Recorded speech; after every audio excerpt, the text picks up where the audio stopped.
I've been thinking about faith lately. What about it? Did you know that in general we're creatures of faith? How do you figure? For example, when I came in here, I sat down on the couch. I subconsciously had faith that it was going to support me. I suppose. I walked on the ground and I had the faith that the ground wasn't going to cave in on me. But the ground hasn't given out on you. That's my point. If we trusted God like we trust the ground or trust a chair, our relationship with Him would be so much better. He's never let us down. That's true. But we seem to always trust in ourselves or things of this world for our strength. It'd be like going to a chair that we know is going to break and we sit in it anyways. Or we look at this beautiful chair but we have no idea if it's going to support us. It's us misplacing our faith. Yeah, but when does that actually ever happen?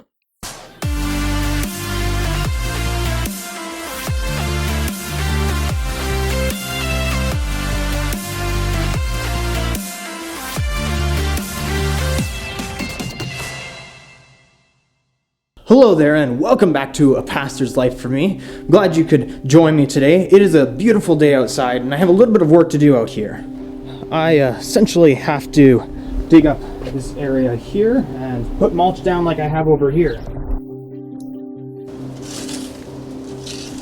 In our last video, we took a look at Mighty to Save and we asked the question, is the song biblical and does it line up with scripture? If you haven't seen that, you can check it out up here. But we got on the topic, the one line that says, He can move the mountains. And I referenced the verse where Jesus said, if you have faith even the size of a mustard seed, you can move mountains. It just got me thinking on what is perfect faith and what does that look like? Obviously we say Jesus has perfect faith, but is this something that we can obtain too? Jesus had perfect faith. We can see this from the life that he lived and how he never sinned. But then the obvious question that comes out of that is, what did he have faith in? And the answer is the Father. Jesus completely trusted the Father and the plan that he had. Now, Jesus is fully God, but we also can't forget that Jesus was also fully human, and he was tempted and he suffered in every way that is common to man. Hebrews 2:17 and 18 says, therefore he, being Jesus, had to be made like his brothers in every respect, so that he might become a merciful and faithful high priest to the service of God. And listen to this next part. The verse continues, for because he himself suffered when tempted, he is able to help those being tempted. Now we need to make something clear. Just because you are tempted doesn't mean that's sin. It's only the act of giving in to temptation that is sinful. So back to the life of Jesus. Jesus lived in perfect faith. He completely trusted in the Father, and you see this throughout the Gospel of John. Jesus said in John 5:30, I do nothing of my own will. What I hear, I judge, and my judgment is just, because I seek not my own will, but the will of he who sent me. As well as John 8:28, when you lift up the Son of Man, you will know that I am he, and I do nothing of my own authority, but speak as the Father has taught me. And he who sent me is with me. He has not left me alone, for I always do the things pleasing to him. And even in one of the most gut-wrenching parts of the Bible, where Jesus is in the Garden of Gethsemane, and he is stressed and he is scared to the point where he's even sweating drops of blood, he says to the Father, not my will be done, but your will. I quoted these verses because they show that Jesus was faithful and he trusted and obeyed the Father. And he continually said, not my own will, not my own authority, but the Father, the one who sent me, his authority. Now, faith is linked to obedience. Hebrews 11:8 says, by faith Abraham obeyed. You don't ever see by faith someone disobeyed. It doesn't make any sense. So in order to have perfect faith, we need to have perfect trust in God and have perfect obedience to God. To have perfect faith means that we trust God with our lives, trusting that he knows best and he will work everything out for our good. This trust means that we have to obey. Jesus perfectly obeyed, and therefore he demonstrated that he had perfect faith. I'm reminded of Hebrews 12, verses 1 and 2, which comes after what's often known as the Hall of Faith, or the chapter of faith. And it says, "Therefore, since we have such a great cloud of witnesses, all these greats of the faith who showed us this lifestyle of faith, let us also lay aside every weight and sin which clings so closely. And let us run with endurance the race that is set before us, looking to Jesus, the founder and perfecter of faith." And most translations there will throw in an implied R, the founder and perfecter of our faith. So what does it mean for us? If Jesus is the perfecter of our faith, does that mean that we can have perfect faith?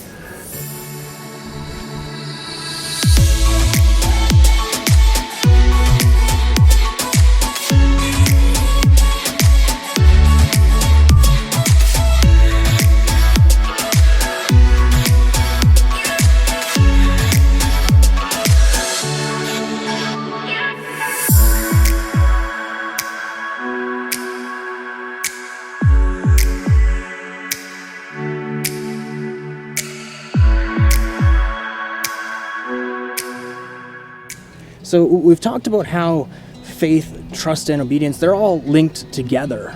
And a man who displayed great faith and great trust and great obedience to God in the Bible was Abraham.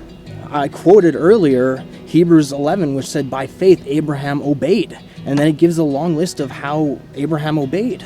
In Genesis 15, when God is making a covenant with Abraham, it says that Abraham believed God and it was counted to him as righteousness. The Hebrew word that's used there for believe is amen, which is what we end our prayers with, amen. And when we say amen, we are saying, let it be. I believe it. Abraham had such faith in God that when God asked him to give up his son Isaac, the promised child, Abraham obeyed. And God spared Isaac, but Abraham showing that much faith and that much trust in God, it amazes me. I have 2 children and I can't fathom having to do that. Abraham was a man that showed great trust in God, but when you look at his life, you see that wasn't always the case. There was an occasion, not only once, but twice, where he lied about Sarah being his wife because he thought that the king of that land would kill him. As well, when the promised child that God spoke of to Abraham wasn't coming fast enough, Sarah told him to marry her maidservant Hagar, and Hagar had a child through Abraham. But later, God told Abraham, this isn't going to be the promised child. So even with Abraham's great trust in God, we can still see that he didn't have perfect faith. So faith and obedience, they go hand in hand, which means the opposite of faith would be disobedience. When we fail to trust God, we end up turning to sin. When we're struggling or we're depressed or anxious and worried or scared, and we go to the things of this world instead of God, that's us showing a lack of faith. And it doesn't matter what it is, if it takes the place of God, it's considered idolatry. So I'm out in the garden picking weeds, and it's been a few weeks since I've done this, and now the weeds seem to have taken over. It's a lot like the Christian life.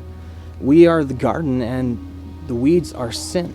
You know, I keep picking weeds, but the weeds, they just seem to keep growing back and, conquer sin in my life, and it just seems like the sin just keeps coming back. Sometimes we get lazy and we don't tend our garden like we should. And it gets to be a case like it is here, where the weeds seem to be taking over. And we lie to ourselves and we say, well, it's not really doing much harm, but if we let the weeds remain, the plants are going to die. The weeds are going to take the nutrients from the ground, and they're going to take the water, and the plants aren't going to grow and they're going to die.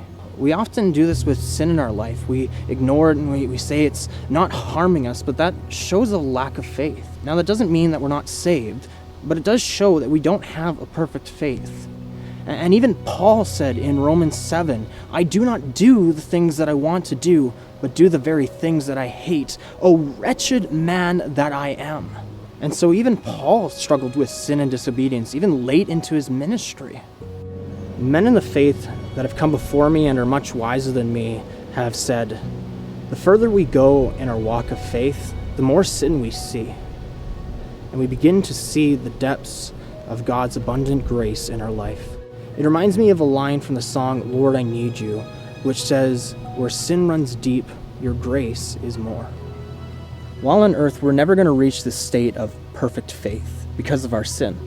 And that's what Paul meant in Philippians 3:12 when he said, "Not that I have already obtained this, being the resurrection of the dead, or am already perfect, but I press on to make it my own, as Christ has made me his own."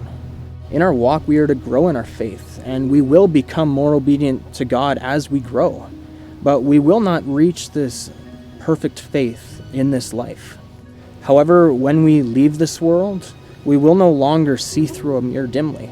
We are going to see face to face, and we will be glorified like Christ, and our faith will have been perfected. We will be apart from any sin and any chance of ever being separated from God and his love forevermore. This is one of the reasons why Christ had to die, because we can't have perfect faith. But his perfect life and his perfect faith are credited to us as righteousness through his sacrifice on the cross. We only need to surrender our lives to him to receive this grace. And we take it one day at a time, and we live by faith. And we're going to mess up, but where sin is deep, God's grace is more. And one day, when we arrive on heaven's shore, we will be glorified, and our faith will have been perfected. If you enjoyed this video, give it a like and leave a comment below. I want to encourage you also to subscribe to the channel and to turn on the bell notification. My goal is to release 1 to 2 videos a week, and it really helps me out if you subscribe and like the video. I also want to encourage you to share this video with 3 friends, along with the message, trust in God. You never know how much a little message of encouragement can impact somebody. I'm really grateful that each and every one of you could join us, and I do hope to see you next time. But until then, remember, know the word, do the word, and share the word. But as always, do it in love.